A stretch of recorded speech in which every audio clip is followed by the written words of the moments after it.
Yep. Sword of Convallaria. Now this game we did play last time. It's a very unique game, right? I think this game has a lot of potential. If you are into... What kind of genre is this? It's like a strategy kind of like pixel art-ish kind of style.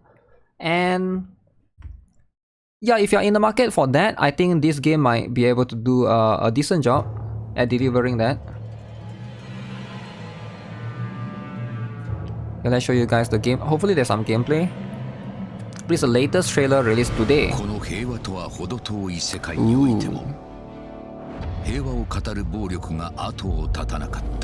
It's very retro-like. I like it actually. Very JRPG-like. Look at those pixel art, man. I like the pixel art. And it will be on Steam as well.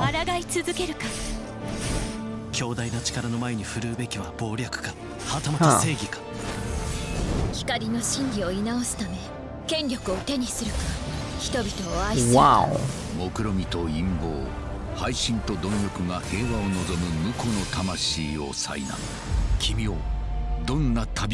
I wonder who's the first banner.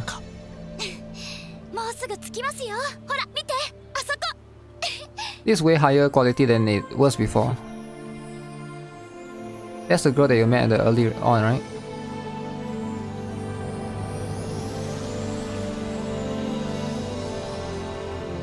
Fantasy style gacha.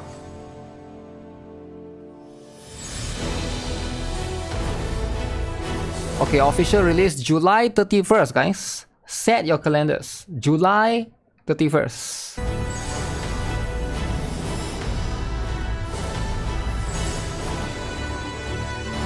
Okay, we'll check it out. PDT. Final CBT recruitment is now open. Okay, very interesting. Very interesting. Not so long of a wait. So it's going to be June, July next month. ZZ is also coming out next month, but this one is like at the end of the month. 31st. It's more like August, right? July 31st is more like, it could be August for some people actually. I don't know, PDT is what, Pacific time? These days you just want to play sexy game? You're gonna quit your job to play? Damn. Okay, let's see then. It's pretty interesting in that sense, right? You can recruit people from tavern, like these are the one of the methods for you to get people. Besides the gacha, right? You can also gacha, but you need to keep in mind that every character can basically learn a skill, right? And their skill is like, I think it's like lock on them. You basically get Octopath. I guess it's quite similar. I remember the game has like I can take Ashraf or Barney. Has like an item for you to learn skill, and the item, once you consume and you learn skill on the character, you got to be careful with that, because once you use the item and your character learn the skill, the item cannot be used on someone else.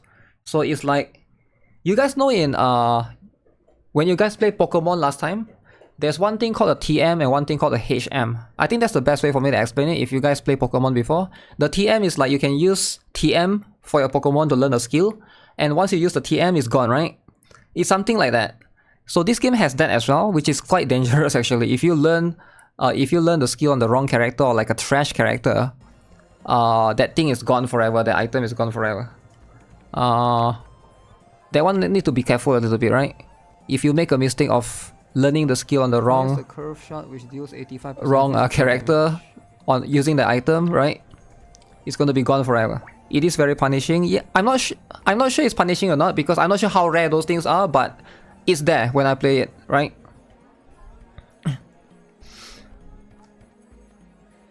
Ashraf and Barney. Not Brave Frontier. Only 2 dudes. Yeah, you can get so let me show you guys the combat, right? So in the combat, so one thing that might be bothersome for me when I play it back then, maybe I can just mention this right now, right?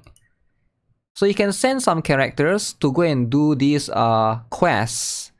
So basically every game has this, right? Expedition. Expedition, you can send your characters to go do expedition to go and farm some materials, right? This is my biggest gripe during the beta. I don't know if they will change this or not.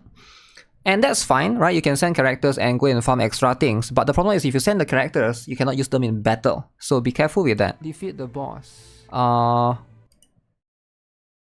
So I think right here, I remember, some of them are not like in the list. I was wondering what happened, right? So don't send your strongest character to those expedition. In fact, send your weakest character.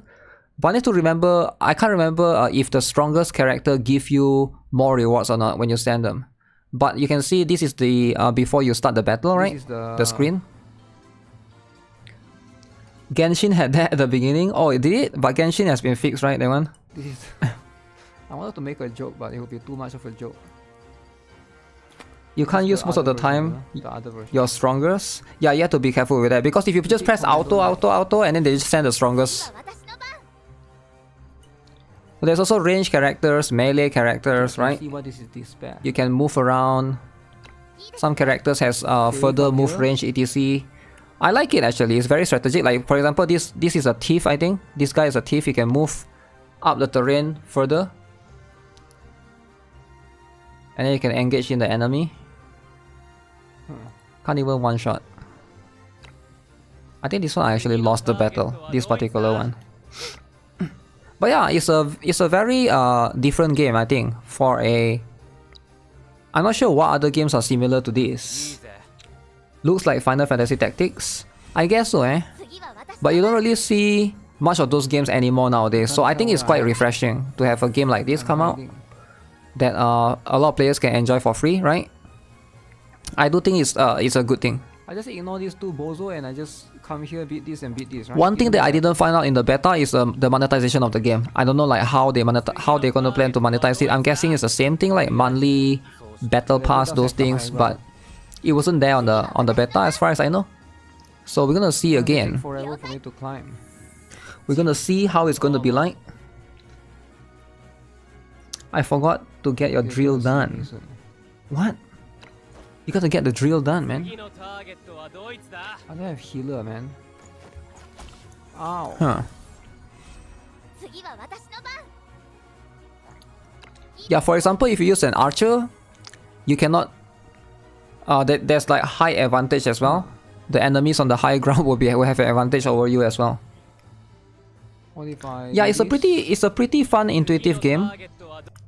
Like some of the terrain, some of the map, you can see right here. I need the characters to not die. If you are into strategy RPG, this is a pretty fun game actually. It's a pretty fun game. Okay, that's what I'm talking about, man. That is what I'm there's one interface screen here. Let me show you. There's also job classes in case you guys are wondering. Let me further down. So you can see there are job classes as well. And then this is the 1-star, 2-star. Apparently Catherine is a 5-star, I think, that I got. If I want to rest my characters, I need to not use them in battle, I guess. Oh, so I remember now. The game has one mechanic, which is very unique. It's like if you use a character too often, they have like a bar of like a fatigue bar, right? They get... Like if you use them too often, then the bar reaches 0, then you cannot use them in battle anymore. So you gotta like send them to the inn to rest them. This has nothing to do with their HP, by the way, right? So you gotta like make sure you build multiple characters, because if you keep using the same character, eventually their fatigue bar reaches 0, right? They get tired or something. You cannot use them in battle anymore. So now you have a weaker character, and now you have to use the weaker characters. So you have to build multiple characters evenly. Like fatigue, yeah, like fatigue. So they will get like, basically you have to rest them, right? So the best way is to level up 2 teams, ideally 2 teams of characters, and then alternate between them, right? So you use one and then later you switch the other one. Or else if you just focus on one and then your level 5 characters, now you cannot use them, now you're forced to use level 1 characters, and then you're gonna struggle a little bit because you know the content get harder, right? So kind of like Azulane. Does Azulane has that? Yeah, I didn't know that. But you gotta pay attention to that, I guess. Yeah, definitely I'll check it out again. It's a very interesting game for sure.